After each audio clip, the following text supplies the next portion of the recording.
Okay, so on the page 468 assignment, which is technically, I think at this point, past due.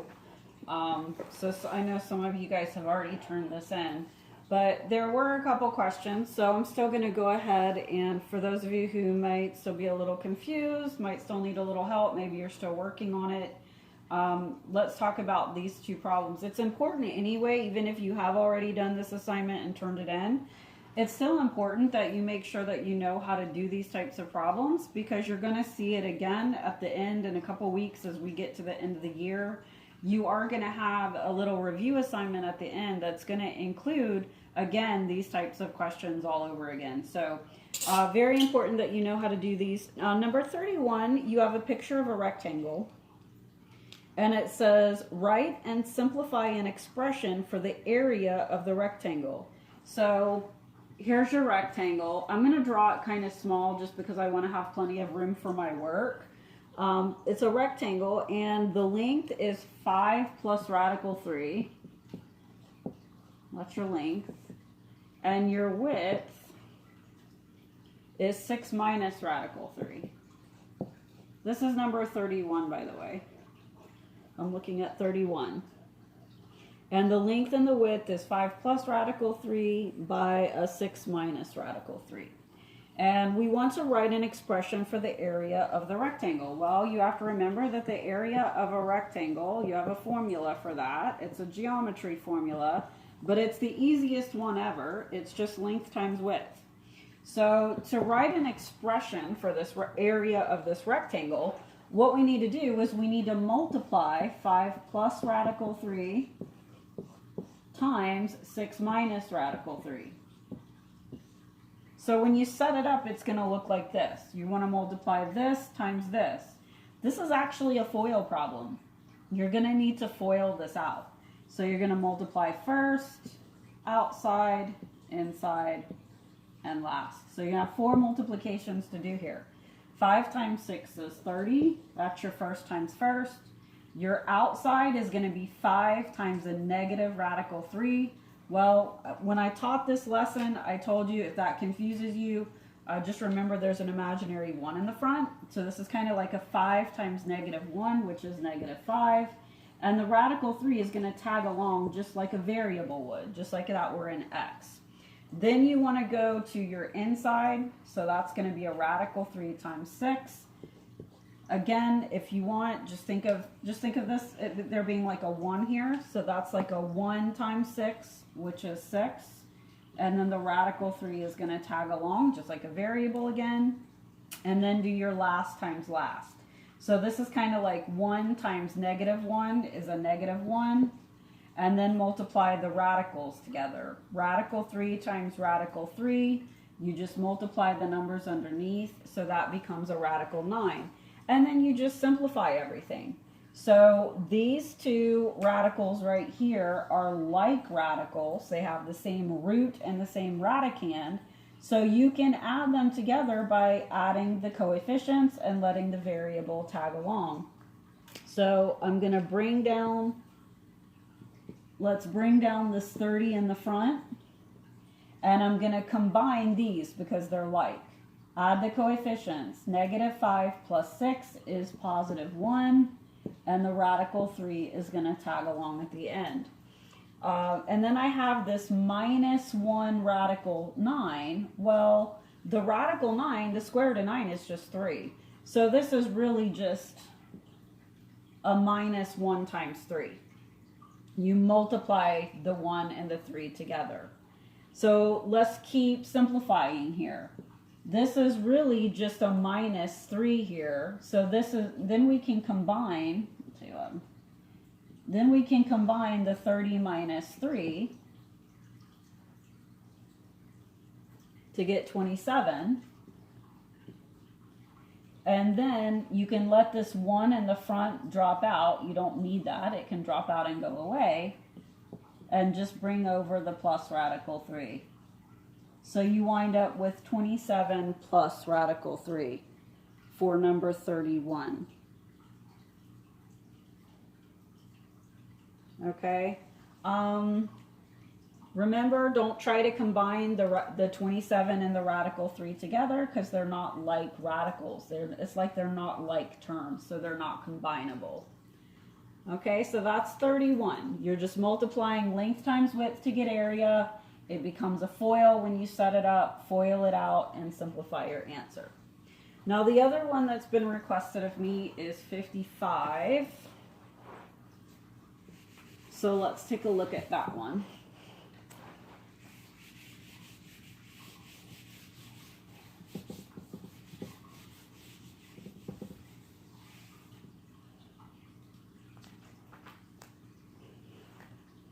Okay, 55 is a good one.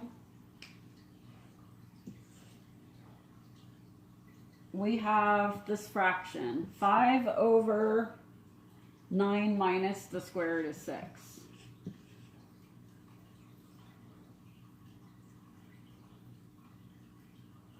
And it says simplify the expression. So the reason why it tells you to simplify this is because look at your fraction and notice that you have a radical in the denominator.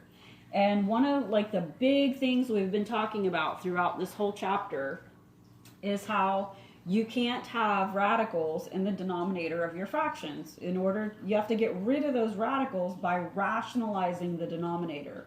And if it's just a radical by itself, you can just multiply that radical by itself to get rid of the radical. But when it has something stuck to it, like a 9 minus in front of it, it makes it more complicated and more difficult. And so you can't just multiply this by itself. What you have to do is you have to multiply it by its conjugate. Now, conjugate just means write the exact same thing, but change the sign in the middle.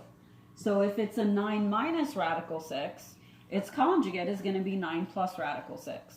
The reason why it's important to multiply it by its conjugate is because whenever you multiply a number by its conjugate, the radical goes away. And you'll see how that works in a minute when we actually do it. Another thing you need to remember is that whatever you do to the bottom of a fraction, you also must do to the top. That's a rule of fractions. Whatever you do to the top, you have to do to the bottom, and vice versa. So if I'm going to multiply the bottom by this, I also have to multiply the top by it. Now there's two things I need to do. I need to distribute this 5, and I need to FOIL the bottom. Okay? So there's some simplifying that I need to do to finish this problem. Let's distribute the 5. 5 times 9 is 45. Plus, and then we're going to multiply 5 times radical 6, which is just 5 radical 6. Okay, 5 times 9 is 45, and then 5 times radical 6 is just a plus 5 radical 6. Again, if that confuses you, think of it like this. This is how I taught you before with the lesson. I said, okay, just remember there's an imaginary 1 here. So it's kind of like a 5 times 1 is 5, and the radical 6 just kind of tags along, just like an x or any kind of variable would. This is going to be over, and now we're going to need to FOIL out this bottom. So start with first times first. 9 times 9 is 81. Then we're going to go to outside. That's going to be a 9 times the square root of 6. Again, there's an imaginary 1 there in the front. 9 times 1 is 9. And radical 6 tags along back into the back of it. Now let's go to inside terms. Negative radical 6 times 9. Well, that's like a negative 1 times 9, which is negative 9. And again, that radical 6 tags along behind. And now let's do last times last. So last times last is going to be a negative 1 times positive 1, which is negative 1. And then radical 6 times radical 6, which is radical 36. I just multiply the numbers underneath, and that becomes a radical 36. Now we're going to just simplify all of this, okay? The top, I don't see anything else that I can do with the top. So I'm just going to rewrite it. 45 plus 5 radical 6. That's as good as I can do with that at this point. They're not like radicals, so they're not combinable. I can't simplify a radical 6, so just leave it alone for now. Now let's simplify anything that we can on the bottom here. 81 I'm just going to bring down. But look at this. I've got a plus 9 radical 6 and a minus 9 radical 6. Those are going to cancel each other out. If I try to combine those like radicals, I'm going to combine the coefficients. 9 minus 9 is 0. And 0 times anything is just 0. So because I have a positive and a negative of the same thing, they cancel out and go away. And then let's see what I can do with the bottom. Well, or with this part. The square root of 36 just becomes a 6.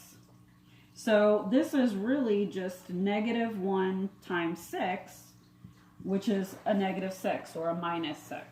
Okay? Square root of 36 is 6. Multiply it by the negative 1 and you get a negative or a minus 6. Now let's go ahead and work that out. So that's going to be a 45 plus 5 radical 6 over 81 minus 6, which is 75. Okay, so now we're here. Last thing you want to do is just look and see if there's anything else that you can do to simplify that any further. I see one more thing that you can do with this. We have a 45, a 5, and a 75 all out from underneath the radical. Those can be reduced by dividing each of those three numbers by 5. So let's go through and let's divide each of these by 5.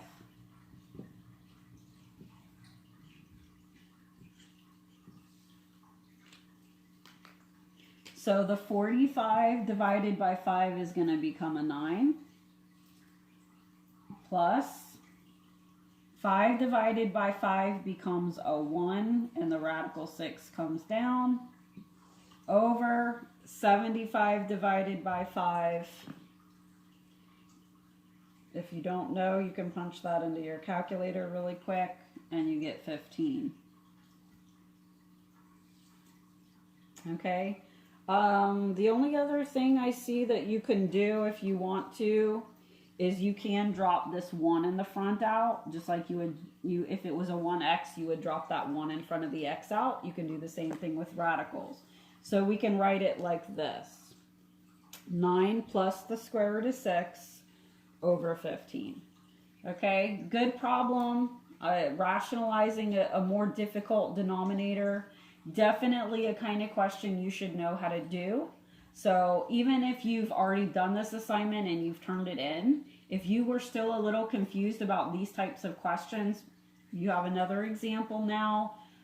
You need to know how to do these. You will actually see this again because as we get closer to the end of the school year, which is coming very soon, you are going to have kind of a review assignment at the end, and it is going to include some questions like this.